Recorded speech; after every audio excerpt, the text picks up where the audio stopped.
In June 1978, a motorcyclist riding through California's Plumas National Forest noticed a broken window. Inside, he found a man lying in bed, wrapped in 8 blankets.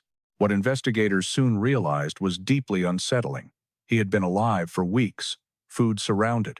A propane heater sat just outside the door. None of it had been used, but he hadn't come here alone. 4 friends had vanished with him that winter night. To understand how they ended up here, you have to go back to a basketball game, the moment 5 young men drove away from home and never truly came back. Before we begin, take a moment to tell me where you're listening from. Northern California's Sacramento Valley spreads flat and wide, agricultural land stretching toward distant foothills. Yuba County sits in this landscape where small towns cluster along highways, and everyone recognizes their neighbors' vehicles passing on the road. Marysville and Yuba City functioned as sister communities in the 1970s, working-class places where families had farmed the same land for generations. Winter brought cold mornings but rarely snow at the valley's low elevation. People drove familiar routes between work and home, between Sunday services and Friday night football games. The Gateway projects occupied a modest building where adults with developmental challenges learned vocational skills. But the center offered something more valuable than job training. It provided friendship, structure, and purpose to people the wider world often overlooked. 5 young men found their deepest connections there. They formed the heart of the Gateway Gators basketball team, practicing after work and traveling to Special Olympics competitions on weekends. Basketball gave them identity. When they wore those uniforms, they weren't people with disabilities. They were athletes. Their dedication ran absolute. Before tournaments, they laid out their gear the night before. They set alarm clocks and asked parents for backup wake-up calls. Missing a game was unthinkable. Missing a tournament would devastate them. On Friday, February 24, 1978, they planned to drive 50 miles north to watch California State University play basketball in Chico. The next morning, the Gators had their own tournament in Rocklin. Winners would travel to Los Angeles. The 5 friends had talked about that trip for weeks. The drive from Chico back to Yuba City followed Highway 70 south through flat valley terrain. 1 hour on a straight, well-marked route. No complexity, no danger. Jack Madruga had driven it dozens of times in his turquoise and white Mercury Montego. But northeast of Chico, different geography waited. The Oroville-Quincy Road climbed into the Plumas National Forest, winding upward into mountains where winter still gripped the high country. At 4,400 feet, snow buried the ground. Temperatures after dark dropped far below freezing. Rocky sections challenged even experienced drivers. These mountains offered no attraction for 5 young men from the valley. None hunted, none owned cabins, none had family in that wilderness.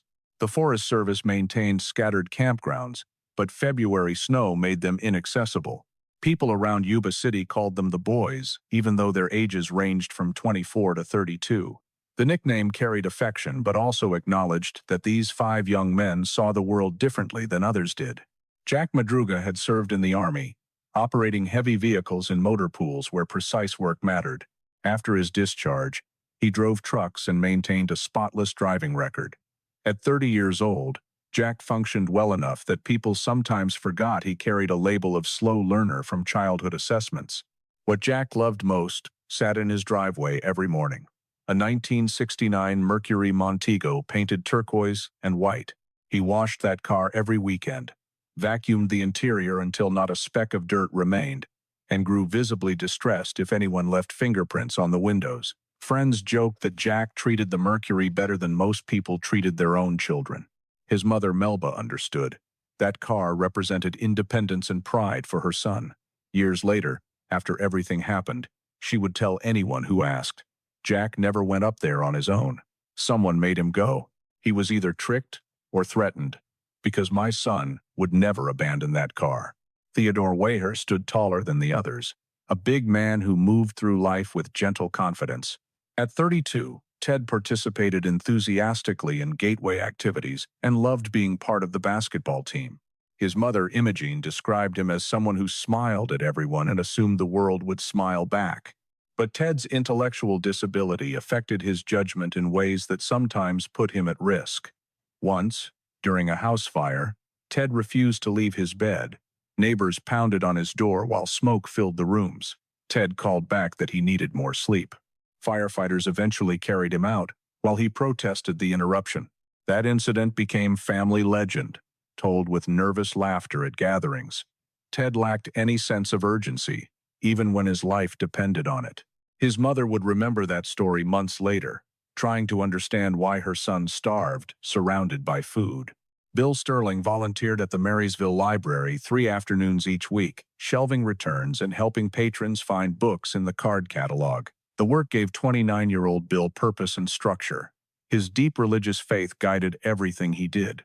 His family described him as someone who followed rather than led, who trusted others to make decisions. On Friday night, February 24th, Bill's mother Juanita sat in their living room waiting.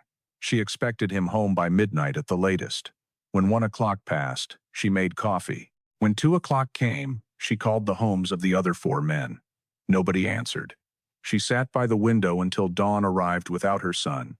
4 months later, when searchers found Bill's remains scattered in the wilderness, Juanita's husband stood among the first to arrive at the scene. Officers handed him Bill's wallet. It still contained Bill's Social Security card and photographs of his twin sisters. Jack Hewitt was 24, the youngest of the group. Where the others had limitations, Jack faced profound challenges. He couldn't read street signs or write his own name. He couldn't operate a telephone, couldn't follow written instructions, couldn't navigate anywhere alone. His intellectual disability meant he depended completely on the others to guide him through even simple tasks. Jack's father would later tell reporters that his son possessed a sweet nature, but understood very little about how the world worked. When the phone rang on Saturday morning, February 25th, Jack's mother was calling her other son, Tom. "Have you seen your brother?" she asked Tom. "Have you heard anything?" Tom said no. Why? "They didn't come home from the game last night." Those words began a nightmare that the Hewitt family still lives with today. Gary Mathias was different from the other 4 in fundamental ways. At 25, Gary didn't have a developmental disability. He had paranoid schizophrenia, a mental illness that emerged during his army service in West Germany. The condition could be managed with medication.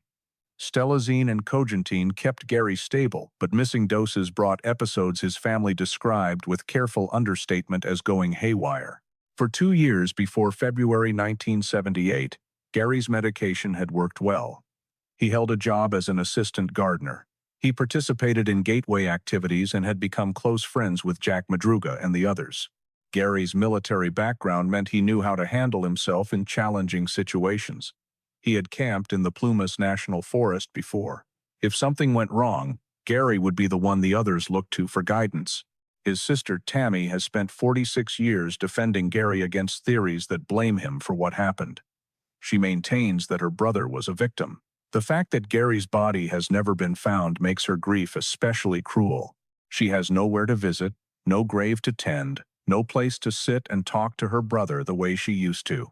In October 2020, officials quietly changed their position. A letter from the Yuba County Sheriff's Department stated that Gary Mathias is now believed to be a victim of foul play.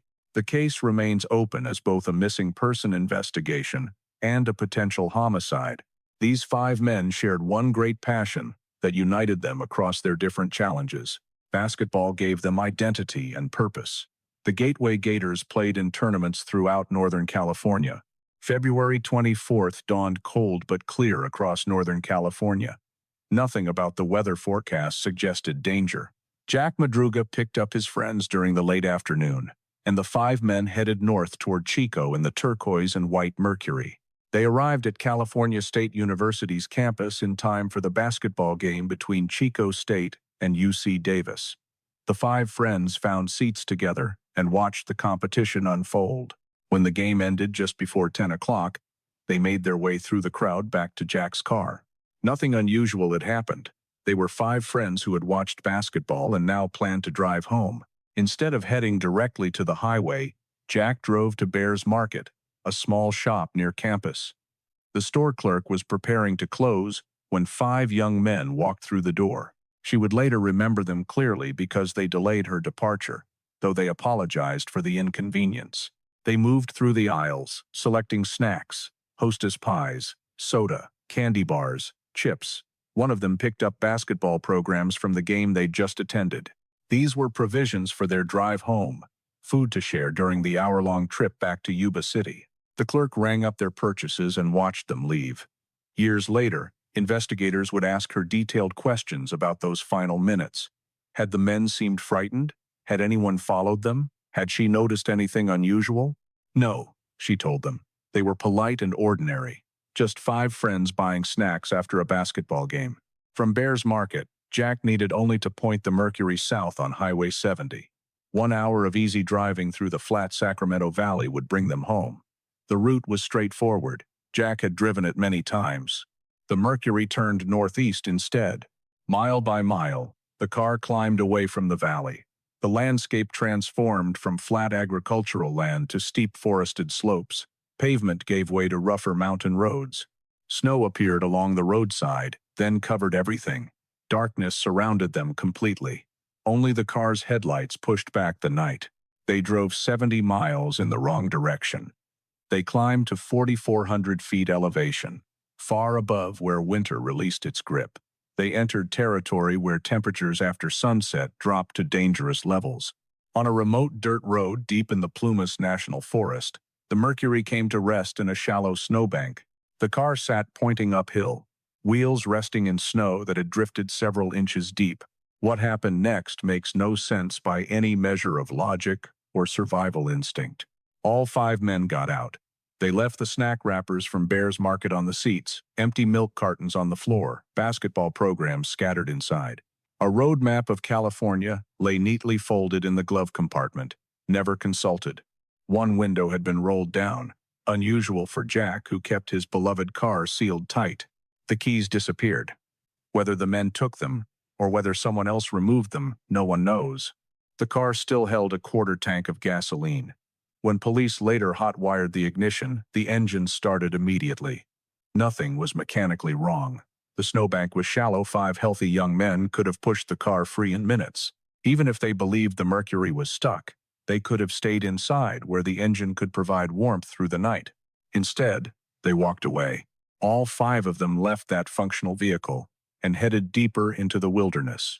They wore street clothes and light jackets designed for valley temperatures, not for mountains where the thermometer would plunge below 0 after sunset. Their shoes were leather dress shoes and sneakers, built for city sidewalks, not for trudging through feet of snow. Ahead of them stretched 19.4 miles of brutal terrain, deep snow that would exhaust them within hours, pitch darkness that would hide every obstacle, freezing temperatures that would sap their body heat, steep inclines that would test even experienced hikers. They had every reason to stay with the car. The tournament started in less than 12 hours. Their families expected them. Their uniforms waited at home. They had worked all season for this opportunity. But something made them abandon that vehicle. Something convinced all 5 to leave their one source of warmth and safety. Something drove them forward into a wilderness where people with their challenges had almost no chance of survival. Juanita Sterling never went to bed that Friday night. She sat in her living room chair watching the window, listening for the sound of a car pulling up outside. Bill had never stayed out past midnight without calling. By 1 in the morning, she knew something was wrong. By 2, she had picked up the phone 3 times, then set it back down, telling herself not to panic. When dawn finally broke on Saturday, February 25th, she started making calls. The first was to Jack Madruga's mother. Melba answered on the 3rd ring, her voice thick with worry. Jack hadn't come home either. They talked for a few minutes, both trying to reassure the other, while their own fear grew with each word. Juanita called the Sterling home next, then the Hewitt family. Each conversation revealed the same nightmare. 5 beds remained empty. 5 young men had vanished between Chico and home. Tom Hewitt was drinking coffee in his kitchen when his phone rang mid-morning. His mother's voice came through, strained and urgent. "Have you seen your brother? Have you heard anything?" Tom set his cup down. "No, why? What's wrong?" "They didn't come home from the game last night. The tournament was supposed to start in 2 hours. The Gateway Gators had a van scheduled to pick up the team at 9 o'clock. When the driver arrived, 5 uniforms hung unused in 5 different closets across Yuba City. Parents began calling the Yuba County Sheriff's Department throughout the morning. The officers who answered were sympathetic but firm. All 5 men were over 18. They were legal adults. Unless there was evidence of foul play, missing person reports couldn't be filed immediately. "Give them until tonight," the deputy said. Young men sometimes stay out longer than planned. But these weren't typical young men. These were 5 friends with developmental disabilities who lived structured lives built on routine. They didn't deviate from plans. They didn't stay out all night without calling. They didn't miss basketball tournaments. By Saturday evening, the families insisted. Officers finally filed formal reports. Search operations could begin, but investigators faced an overwhelming challenge. The route from Chico offered countless turnoffs. Without knowing where the men had deviated from Highway 70, search teams had no starting point. The 5 could be anywhere within hundreds of square miles. What the families didn't know was that a forestry worker had already seen something important. On Saturday morning, driving through the Plumas National Forest on routine patrol, he had noticed a turquoise and white car parked on a remote mountain road. He made a mental note but assumed the vehicle belonged to someone visiting the area. He continued his rounds without reporting it. 4 days passed before anyone connected that sighting to the missing men. On Tuesday, February 28th, a forest ranger heard the vehicle description during a briefing and realized he knew exactly where that car was parked. He called the sheriff's department immediately. Officers drove 70 miles northeast of Chico into the mountains to investigate. They found Jack's Mercury Montego in a shallow snowbank, keys missing but otherwise intact. The quarter tank of fuel ruled out running out of gas. When officers decided to hotwire the ignition to move the car, the engine turned over on the first try. Nothing was mechanically wrong. Inside, they found empty wrappers from Bear's Market, the snacks the men had purchased for their drive home, basketball programs from the game, a road map folded neatly in the glove compartment. The discovery answered one question but raised dozens more. Why had 5 men driven so far into the mountains? Why had they abandoned a working vehicle? Where had they gone? Within 24 hours, weather made those questions impossible to answer. A severe winter storm swept into the Sierra Nevada. Snow fell heavily, winds howled. Visibility dropped to nothing. Ground search operations became impossible. Teams suspended efforts until the storm passed. The families received the news with crushing despair. Somewhere in that blizzard, their sons were exposed to conditions that could end a life in hours. If they had survived the first night, if they had found any shelter, the storm now buried everything under feet of fresh snow. All anyone could do was wait for the weather to break and pray that somehow, impossibly, 5 young men wearing street clothes had survived 4 days in a winter wilderness. Joseph Shans had driven up to the Plumas National Forest that same Friday afternoon to check the snow conditions near his cabin. The 55-year-old Sacramento man knew these mountain roads well. He had made the trip dozens of times over the years. Around 5:30 that evening, his car slid sideways into a snowbank and refused to budge. Shans got out and tried pushing, but the effort triggered sharp pain in his chest. He recognized the sensation immediately. Heart attack. He climbed back into his car and lay across the back seat, trying to stay calm while the pain radiated through his body. Hours passed in a fog of discomfort and fear. Shans drifted in and out of consciousness, never certain if he was dreaming or awake. Cold seeped through the car's thin metal shell. Outside, darkness fell completely. Around midnight, headlights appeared on the road behind him. Shans struggled upright and looked out the rear window. 2 vehicles were approaching. One was a car. The other was a pickup truck. The vehicles stopped. People got out of the car and stood in the headlight beams. Shans couldn't tell how many. 4, maybe 5 figures moved around in the glare. He called out for help. His voice was weak, but in the mountain silence, it should have carried. The people stopped talking immediately. Flashlights that had been sweeping the ground suddenly went dark. The car's headlights shut off. Complete silence followed. Then Shans heard something strange. Whistling. Not a tune, just random notes drifting through the darkness. The sound came from where the people had been standing, but now he couldn't see anything.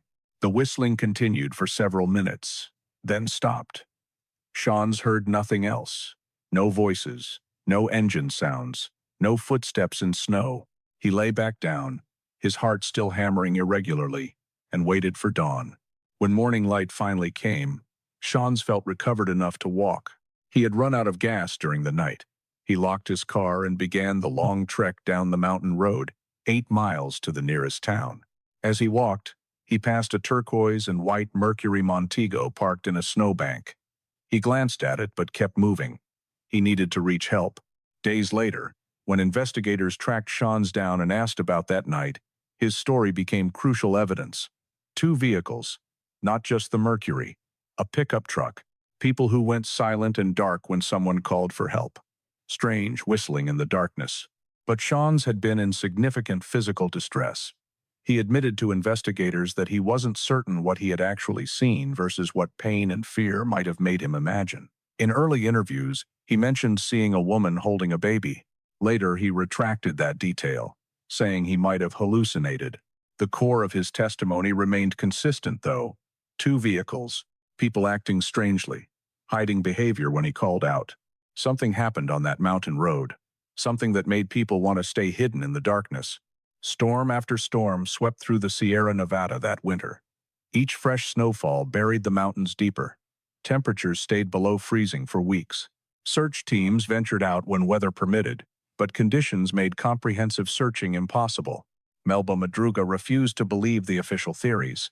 When investigators suggested the boys might have simply gotten lost, might have panicked and walked the wrong direction, she told reporters firmly, Jack never went up there on his own. He was either tricked or threatened. She knew her son. She knew how much he loved that car. Jack wouldn't abandon the Mercury unless someone forced him to. Imogene Weher clung to a different kind of hope. Ted was big and strong. If anyone could survive in the wilderness, surely it would be him. She imagined him finding shelter, waiting for rescue, staying warm somehow. The alternatives were too terrible to consider. Jack Hewitt's father grew increasingly frustrated with law enforcement. In late February, he had driven to the sheriff's department with a specific request. Check the Forest Service cabins, he told them. Check the ranger stations. His son and the others might have found one of those buildings. Officers told him the cabins were too far away. Men on foot couldn't reach them. The terrain was too difficult. The snow was too deep. Jack's father insisted. Just check them, he pleaded. What if they're there? The cabins had been checked recently, officers told him. Nothing was there. Besides, sending teams that far into the wilderness during active storms would put more lives at risk. Jack's father left the station feeling helpless and angry. His son was somewhere on that mountain. Every day that passed reduced the chances of finding him alive. February became March. March became April. The families endured what felt like an endless winter. They held vigils. They organized volunteer search parties for days when weather cleared. They called the sheriff's department repeatedly, asking for updates that never came. The Gateway Projects held a memorial service for the missing men in mid-March, though technically it wasn't a memorial. The 5 friends weren't officially deceased. They were missing, but everyone needed to gather and grieve together. The Gateway Gators played their next tournament with 5 empty spots on the bench. Other team members wore black armbands. In homes across Yuba City, parents lived in a state of suspension. They couldn't mourn because there were no bodies. They couldn't celebrate because there was no rescue. They existed in the terrible space between hope and despair, where every phone call might bring news but every silent hour confirmed the worst. Juanita Sterling stopped going to church. How could she sit in those pews and listen to sermons about God's mercy when her son was somewhere in those mountains? Her faith, which had sustained her through every other hardship, felt hollow now. Tom Hewitt drove up to the forest several times that spring, parking at the snow line and staring into the wilderness. Somewhere in there, his younger brother was lost, or worse. Tom wanted to grab a backpack and start walking, to search every ravine and valley himself, but the terrain was vast, and he would accomplish nothing, except perhaps getting lost too. The families shared a desperate wish. They wanted answers. Even terrible answers would be better than not knowing. If their sons had perished, they needed to know where and how. They needed something to bury. They needed closure to begin the process of grieving. Winter finally began releasing its grip in May. Snow melted in the lower elevations. Rivers swelled with runoff. Search teams could finally access areas that had been impassable for months. Families waited with mixed emotions. They hoped searchers would find nothing. that somehow their sons had survived and walked out of the wilderness to safety somewhere. But they also knew that after 3 months, finding the men alive was almost impossible. Someone was going to find something soon. The question was what, and where, and in what condition. The answer came in early June, nearly 4 months after 5 friends had driven away from a basketball game and vanished into the mountains. The motorcyclist was riding through a remote section of Plumas National Forest on June 4th when he noticed the broken window. The Forest Service trailer sat in a campground that had been snowed in since December. Now that the snow had melted, maintenance workers would need to check for damage. The broken window suggested vandals or perhaps an animal. He stopped to investigate. The door wasn't locked. He pushed it open and looked inside. A body lay in one of the beds, wrapped in blankets from head to toe. 8 wool blankets covered the figure completely. The motorcyclist backed away and radioed for help. Officers from the Yuba County Sheriff's Department arrived within hours. They documented the scene carefully before disturbing anything. The body was Theodore Wayher. He lay tucked into bed as if sleeping. His feet showed severe damage from frostbite that had progressed to gangrene. The infection had spread into his bloodstream. Medical examiners made their initial assessment based on Ted's appearance. He had been clean-shaven when he disappeared in February. Now a full beard covered his face. Based on growth rates, they estimated he had survived in this trailer for 8 to 13 weeks. Ted had lost tremendous amounts of weight. He had weighed approximately 200 pounds when he disappeared. The body before them appeared skeletal. The cause of death was determined to be starvation, exposure, and blood poisoning from the untreated gangrene. What made investigators pause was everything Ted hadn't used. The trailer had been stocked with supplies for Forest Service workers. 36 C-ration cans sat empty on the counter, their contents consumed. But an entire storage locker filled with additional food remained sealed. Ted had never opened it. Outside, the trailer sat a large propane tank connected to the heating system. A simple valve would have started the flow of gas, providing warmth and fuel for cooking. Ted never turned it. Matches lay in plain sight on the table. Wood furniture surrounded him. The trailer was filled with burnable material. Ted never lit a fire. Deputy Lance Ayers stood in that trailer, trying to understand what he was seeing. He told other officers, all they had to do was turn that gas on, and they'd have had gas to the trailer and heat. On the table next to where Ted had died, investigators found his wallet containing cash. Next to it lay a gold wristwatch with a missing crystal. Officers checked the watch against descriptions of items the 5 men had been carrying. The watch didn't belong to any of them. Whose watch was it? How had it ended up in this trailer? The questions had no answers. Near Ted's bed, investigators found a pair of sneakers. They matched the description of shoes Gary Mathias had been wearing. Gary's shoes, but no sign of Gary himself. The search intensified immediately. If Ted had survived here for months, perhaps others had too. Perhaps someone else was still alive, waiting for rescue. 2 days later, on June 6th, search teams found remains about 11 miles from where the Mercury had been abandoned. Bill Sterling and Jack Madruga lay roughly 8 miles short of the trailer, their bodies reduced to scattered bones by months of exposure and wildlife activity. It appeared they had died relatively early in their ordeal. They hadn't made it to the shelter. They had perished from the cold during those first brutal nights. Bill Sterling's father stood among the group when officers located his son's remains. They handed him Bill's wallet. He opened it with shaking hands.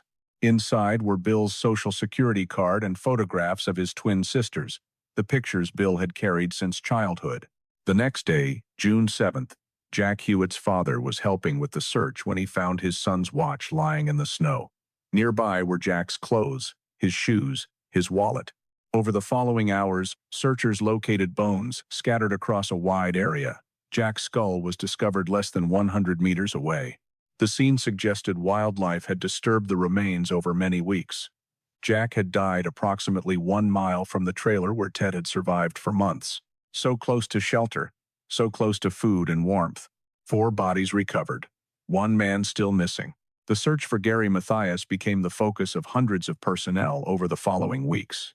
Bloodhounds tracked scents through the forest. Helicopters flew grid patterns over the terrain. Ground teams worked their way through every ravine and creek bed within miles of the trailer. They found nothing. No body, no bones, no clothing except the sneakers in the trailer.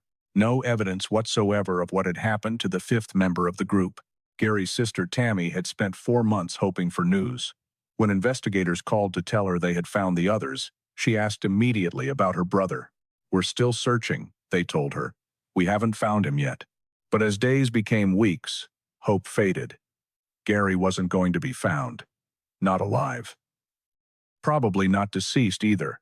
He had vanished as completely as if he had never existed. For Tammy, this was perhaps the cruelest outcome. She had no body to bury, no grave to visit, no place to go and talk to her brother the way she had when they were children, just an absence that would never be filled. The other families, despite their grief, had something Tammy didn't have. They had answers, however terrible. They knew where their sons had died. They could bury them and begin the long process of mourning. Tammy had nothing but questions that would haunt her for the rest of her life. Where was Gary? What had happened to him? Why were his shoes in the trailer with Ted? Had he been the last one alive? Had he tried to help Ted and then left? Had he walked away and died somewhere his body would never be found? Or was there another explanation? Something darker, something that involved the mysterious pickup truck Joseph Shans had seen that night. In October 2020, 42 years after the disappearance, the Yuba County Sheriff's Department would issue a letter stating that Gary Mathias is now officially believed to be a victim of foul play. The case remains open, active, unsolved. Officers standing in that Forest Service trailer in June 1978 faced a puzzle that violated every principle of survival they understood. Why would someone starve surrounded by food? Why would someone freeze when warmth was available at the turn of a valve? The initial theory focused on simple disorientation. The men had gotten lost, investigators proposed. They had followed snowcat tracks visible in the snow, believing those tracks would lead to help. This phenomenon had a name in search and rescue circles: around the corner syndrome. Victims convince themselves that salvation lies just ahead, just around the next bend. They keep walking long past the point where they should stop and shelter. Officer Lance Ayers told reporters, "They may have thought the tracks have to go somewhere. Just around the corner there would be help." Another investigator suggested hypothermia had clouded their judgment. They probably just got tired and wanted to lay down. The families rejected these explanations immediately. These weren't experienced hikers who had miscalculated a trail. These were 5 men who should have stayed with their car or walked downhill toward the valley where a mountain lodge sat clearly visible. Jack Madruga knew these mountains. He would have known which direction led to safety. And none of that explained why they had driven 70 miles in the wrong direction to begin with. A darker theory began circulating, particularly among forensic psychologists examining the case. Gary Mathias had been off his medication. His paranoid schizophrenia, unmanaged, could have triggered a psychotic episode. Perhaps Gary believed they were being followed, being hunted, being pursued by enemies only he could see. Perhaps he convinced the others to flee into the mountains to escape threats that didn't exist. The others, with their developmental disabilities, would have trusted Gary. He was the veteran, the one with forest experience, the capable member of the group. If Gary said they needed to run, they would have followed him anywhere. This theory gained support from one crucial detail. Gary's sneakers were found in the trailer near Ted's bed. That suggested Gary had been the last one alive with Ted, that Gary had perhaps tried to care for him before leaving or succumbing himself. Tammy Phillips hated this theory with every fiber of her being. It painted her brother as the architect of a tragedy, the person whose mental illness had killed 4 friends. She told anyone who would listen that Gary was a victim too, that his medication had been managing his condition successfully, that something else must have happened. Years later, a third theory emerged from people who had been in Chico that night. Rumors began spreading about a confrontation in the parking lot of Bears Market after the basketball game. Some locals claimed a fight had broken out between the 5 men and a group described as Marysville Bullies. Tom Hewitt, Jack's brother, believed this version. He had spent decades investigating on his own, talking to people, following leads that police had dismissed. Tom developed a theory that a notoriously violent individual from their hometown had targeted Gary Mathias specifically. This person had a grudge. When he encountered the 5 men in Chico, he and his friends had attacked them. According to Tom's theory, they beat Gary to death or severely injured him, then forced the other 4 men at gunpoint to drive into the mountains. The attackers followed in their own vehicle, the pickup truck Joseph Shawns had seen, and forced the men out into the snow to die of exposure. This would eliminate witnesses to Gary's murder. The cover-up, Tom believed, involved prominent local families whose connections to law enforcement ensured the evidence disappeared. He pointed to the fact that many officers involved in the original investigation later appeared on California's Brady List, a registry of law enforcement personnel with histories of misconduct or dishonesty. Evidence supporting foul play included Joseph Shawns' testimony about the pickup truck. It included the Brownsville store sighting on March 3rd, when a clerk reported seeing 4 of the men in a red pickup truck buying food. Most troubling were unverified reports of shell casings found near where the Mercury was abandoned, evidence that was never mentioned in official press releases. But the Bears Market clerk had seen no signs of distress. The men had been polite and ordinary when they purchased their snacks. If someone had threatened them, if they had just been in a fight, surely she would have noticed. Each theory had supporting evidence. Each theory had fatal flaws. The accident theory couldn't explain the 70-mile drive in the wrong direction. The psychotic brake theory couldn't explain why Jack would have followed Gary's irrational commands. The murder theory couldn't explain why attackers would go to such elaborate lengths. And none of the theories could explain Ted Weiher. Why had he survived for months without turning on the heater? Why had he eaten some food but not accessed the storage locker? What psychological state had left him paralyzed in that bed, dying slowly when salvation surrounded him? Investigators developed a profile of what might have happened based on the most likely scenarios. Someone familiar with the men's routine had intercepted them. Someone who appeared trustworthy, perhaps an authority figure in a uniform. This person had convinced them to drive into the mountains or had forced them at gunpoint. But without Gary's body, without the mysterious pickup truck driver, without the owner of the gold watch, the profile remained speculation. In October 2020, after decades of treating the case as a tragic accident, officials changed their position. The letter from Yuba County authorities was brief and direct. Gary Mathias is believed to be a victim of foul play. The case remains open. That single sentence validated what the families had believed for 42 years. Something had happened to their sons. Someone had done something to them. The failures began on Saturday morning when families tried to report their sons missing. Officers explained department policy about adults and waiting periods. Those lost hours might have made the difference. On Tuesday, when the Mercury was finally located, investigators made a decision that haunts the case to this day.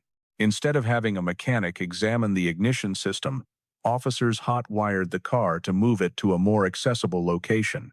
Any evidence about why the men had left the vehicle, any mechanical issues that might have explained their actions, disappeared with that choice. The decision to not immediately check the Forest Service cabins represented perhaps the most devastating failure. Jack Hewitt's father had pleaded with officers in late February to search those structures. He was told they were too far away, too inaccessible, already recently checked, but they hadn't been checked. When the motorcyclist found Ted's body on June 4th, the trailer showed evidence that someone had been living there for months. If officers had investigated in February, they would have found Ted alive. Medical examiners estimated Ted survived until sometime in May. 3 months he lived in that trailer. 3 months while his family searched and grieved. 3 months while investigators focused elsewhere. That single failure meant the difference between life and death for Theodore Weiher. Years later, details emerged about the officers who had handled the initial investigation. Many appeared on California's Brady List, a record maintained by district attorneys of law enforcement personnel with documented histories of dishonesty or misconduct. Their presence on that list didn't prove they had mishandled evidence, but it raised questions about the integrity of the original case file. Photographs taken at the trailer scene were never released to the public. Official documents remain heavily redacted decades later. Reports surfaced about shell casings allegedly found near the abandoned Mercury, evidence that never appeared in press releases or official statements. The gold watch, found with Ted's body, was never identified. No effort was made to trace its ownership through manufacturer records. No DNA testing was conducted to determine who might have worn it. That watch represented a tangible piece of evidence that could have provided crucial information, and it was ignored. The Brownsville store sighting of 4 men in a red pickup truck on March 3rd was dismissed despite the clerk providing specific details. Investigators noted that she claimed one man was using a payphone, and Jack Hewitt's family confirmed he couldn't operate a telephone. Rather than investigating further to determine if the clerk had misidentified Hewitt or if someone else was involved, authorities simply discarded the lead.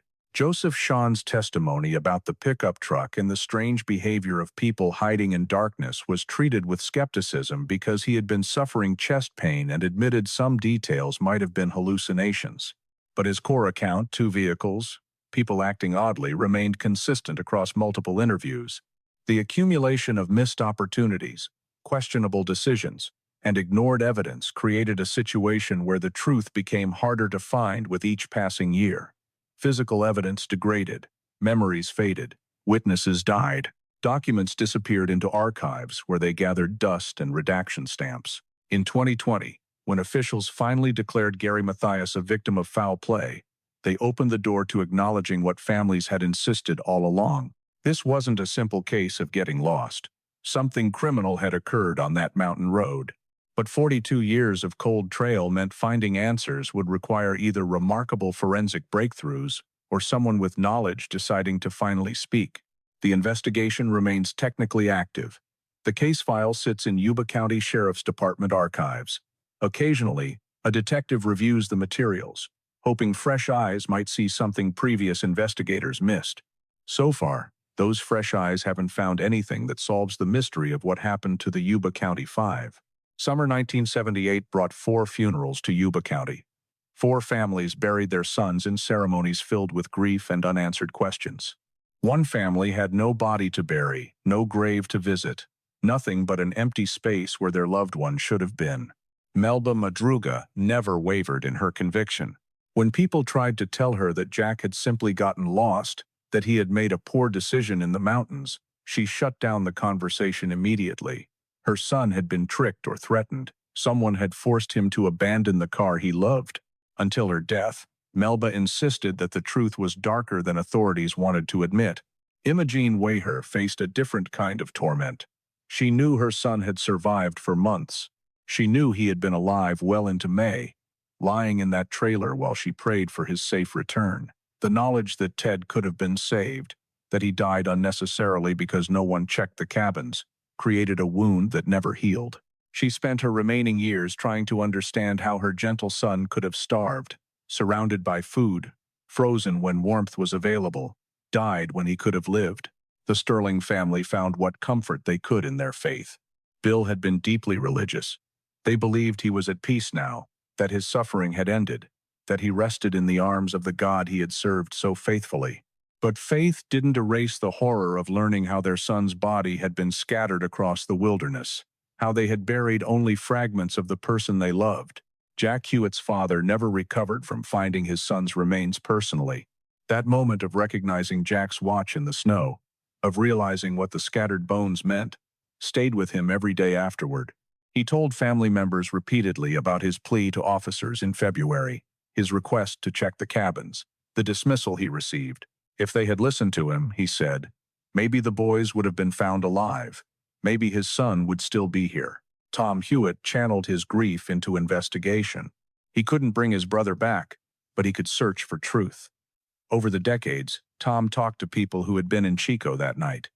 He followed rumors about the Marysville bully. He developed theories about what had really happened. When the 2020 letter came declaring Gary Mathias a victim of foul play, Tom felt vindicated. Finally, officials were admitting what he had believed for 42 years. Tammy Phillips lived with the cruelest burden of all. Her brother Gary had vanished completely. No body meant no funeral, no gravestone, no place to go when she needed to feel close to him. It also meant she endured decades of theories portraying Gary as the villain, the person whose mental illness had caused 4 deaths. She defended her brother tirelessly. Yes, Gary had schizophrenia. Yes, he could be difficult when unmedicated. But he had been managing his condition successfully. He had been a good person, a loyal friend, someone who deserved to be remembered as a victim rather than a perpetrator. The hardest part was not knowing. If Gary had died, Tammy wanted to know where and how. If someone had killed him, she wanted that person held accountable. The absence of any information left her suspended between grief and hope, unable to fully mourn, unable to move forward. When the 2020 letter arrived, stating Gary was believed to be a victim of foul play, it provided some measure of validation. Officials finally acknowledged that something criminal had happened, but validation without resolution still left questions unanswered. The families remain connected by their shared tragedy. They see each other occasionally at memorials or community events. They don't need to explain to each other what it's like to live with decades of not knowing. They understand. Every February 24th, when the anniversary rolls around, each family faces the day in their own way. Some visit graves. Some look through old photographs. Some simply mark the date quietly and try not to let the memories overwhelm them. And one family remembers a son who vanished without a trace, who might be anywhere, who never came home. 46 years have passed since 5 young men attended a basketball game and never returned home. Investigators know some facts with certainty. They know the men stopped at Bears Market and purchased snacks. They know Jack Madruga drove 70 miles in the wrong direction into the Plumas National Forest. They know all 5 abandoned a functional vehicle and walked nearly 20 miles through deep snow. They know 4 died in that wilderness, and 1 disappeared completely. What they don't know is why. Why did Jack turn onto that mountain road? What happened in those first hours? Why did they leave the Mercury? What forced or convinced 5 men to walk away from safety toward certain death? The case teaches uncomfortable truths about how society treats vulnerable people. In 1978, 5 men with developmental disabilities or mental illness vanished, and the initial investigation was plagued with failures. Would the response have been different if they had been college students or business professionals? The families believe the answer is yes. It teaches that investigation failures have lasting consequences. If officers had checked the Forest Service cabins when asked, Ted Weiher would have been found alive. That single decision meant the difference between rescue and death. It teaches that someone usually knows. In nearly every cold case that eventually gets solved, information existed all along. Witnesses saw things they didn't report. People heard things they didn't share. Someone always knows something. 46 years of silence suggests either the knowledge died with those who held it, or fear still keeps people from speaking. Technology offers new hope. DNA databases that didn't exist in 1978 now solve decades-old cases regularly. Genetic genealogy has identified previously unknown victims and suspects. The gold watch found with Ted could potentially be traced through modern forensic methods if anyone chose to pursue that avenue. Gary Mathias remains missing. His body has never been recovered. His fate has never been determined. But he is officially considered a victim of foul play now. The Yuba County Sheriff's Department maintains an active investigation. The case file remains open. If you have information about what happened on February 24, 1978, the Yuba County Sheriff's Department asks that you come forward. Anonymous tips are accepted. No detail is too small. 46 years is too long for families to wait for answers. Too long for Gary Mathias to be missing. Too long for truth to stay hidden. Somewhere in the mountains, or in someone's memory, lies the answer to what happened to the Yuba County 5. Somewhere, someone knows what occurred on that winter night that sent 5 friends to their deaths. The search for truth continues. What do you think happened on that mountain road? Was it fear, confusion, or something else entirely? If this case is new to you, let me know in the comments. And if you've heard of the Yuba County 5 before, tell me what theory has always stayed with you. Stories like this unfold slowly, piece by piece. If you want to follow the full journey, consider subscribing to the channel so you don't miss the next part. Now, let's go back to the beginning.